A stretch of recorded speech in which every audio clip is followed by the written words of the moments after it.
This is Hard Rhythm TB, and I'm here together with Emma Svennberg. Hi, Dominik. And Jeanette Han. Hi, good to see you.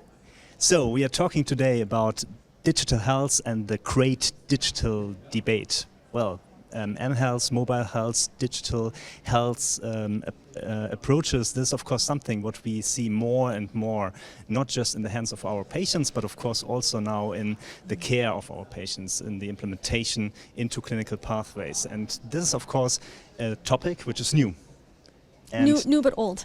New but old. Yeah. So Janet, where are we at the moment, and where are we heading? I think it's been amazing, right? In the past 4 years, 5 years now, that we've been sort of had this very quick acceleration of digital health. I think, we've probably all three of us been interested prior to the pandemic, but we had this great escalation and great adoption very rapidly during the pandemic.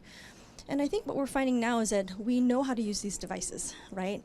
But I think if you talk about sort of the great hype cycle, and you look at the hype cycle of adoption, and then you say, well, you're sort of at the peak of adoption of certain wearables and certain sort of digital devices, you kind of have this sort of plateau, right? You come down a little bit into this plateau of productivity, and I think that's kind of where we're at, where we sort of think about, well, now that we know how to use these devices, they're validated, what is new and what is next? And how do we get towards that, upper curve of sort of how do we use them in the future sort of new digital health care of the globe? Right? So I think that's kind of where we're at. I think the next greatest thing that we've sort of been talking about too, that we're all involved in, is AI. Not just understanding what it is and how to maybe more so now how to implement it in day-to-day healthcare, both for patients and for clinicians as well. Yes, indeed, actually two digital approaches more or less. AI also more or less a way to make sense out of a lot of data, which we're actually collecting, not just with digital health devices, but also during the treatment of our patients.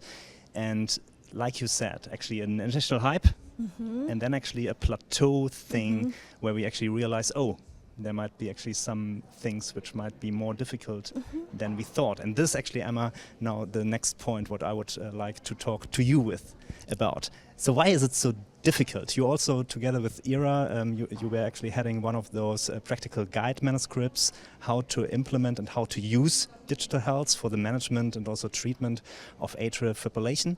But why is it so difficult? Well, thank you, Dominik. I think one of the difficulties is that the people who are actually wearing these digital devices in society are mainly young, wealthy and healthy. So we're sort of catching a lot of things in people who are the wealthy and the prevalence of atrial fibrillation, for example, is very low in this population. So there is a risk of a lot of false positives, for example, and that these patients are using up healthcare from our old patients who are not as well versed in digital technology. So I think digital literacy is something we really need to discuss, and how to make digital tools available for everyone and user-friendly for our older populations as well. The second hurdle I see is for us as healthcare personnel, really, that we are getting a lot of unsolicited tracings coming at us, for example, to our emails or through WhatsApp. And so we need to have structure here within the healthcare system, a structure of reimbursement, but also a structure of how we interpret these, which hours are we available, things like that. So a good structure is needed. Yes, actually we need to think about how to make wearables wearable. Yeah. Yes, of course, this is actually one of the challenges, and there will be today a debate between the two queens of digital health, Emma and Jeanette. And this debate will be about pros and cons. You are pro, yes, and you're con. So what can we expect actually during this debate? Maybe we just start with a couple of pros and then cons, and actually mix them in between. It's so interesting. Of course, Emma is con, which, why would Emma be con? It's so funny to me. I have probably the easier job of having the pro side, because I think we've all sort of experienced the pro side, again, like with that sort of very rapid adoption. And of course, like for us, we're all probably early adopters, and we sort of push the field forward during that early phase. And so we saw like people who could do this, just like Emma said, right? People who are very facile with the digital technology. In my own population, the biggest con was I have an older population, and we talk about how, older people are people older than 50. I'm in that group now. We find that many don't have the digital skills to be able to do this, but what's more important almost is that the technology's not always designed for them, right? It doesn't keep people who are older in mind as to the complexity of the device and how to handle it and how to use it.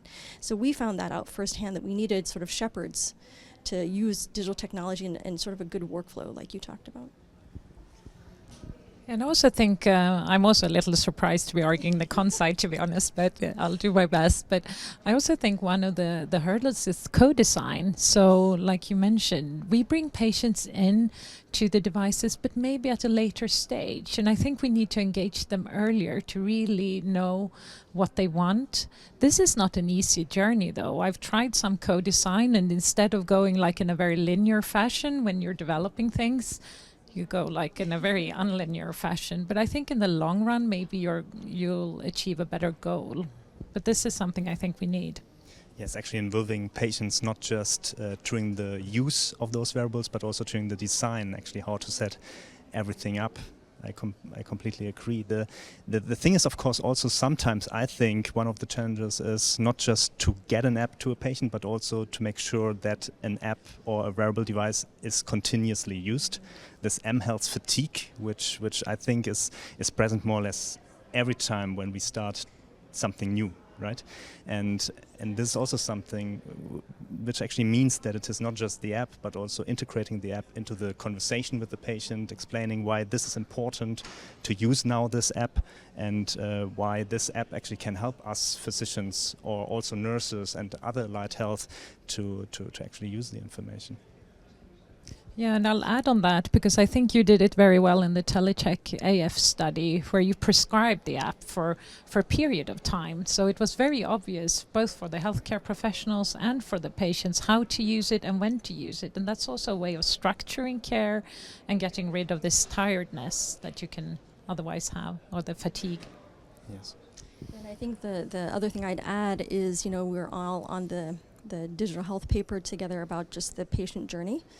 And I think looking at that graphic and thinking about that graphic is, again, involving the patient early, assessing where they are in their sort of digital skills, and making sure, again, that they're heavily involved and engaged in their own healthcare in using mHealth. And I think that is probably what will be key in helping them to mitigate some of that fatigue. Yes. I actually agree. So there are actually a lot of different wearable devices, but also apps, and probably also in the future different formats of providing and also prescribing digital health, which we do not think about at the moment. So really a very, very, very evolving field with a lot of opportunities for the future. And probably this debate between the two queens of digital health, well, this is really some of the things what I'm very, very looking forward to. And well, this was a hard rhythm to be. Thank you, Jeanette. Thank you, Emma, for actually joining me here for this interview. And just let's enjoy the rest of AP HRS here in Sydney.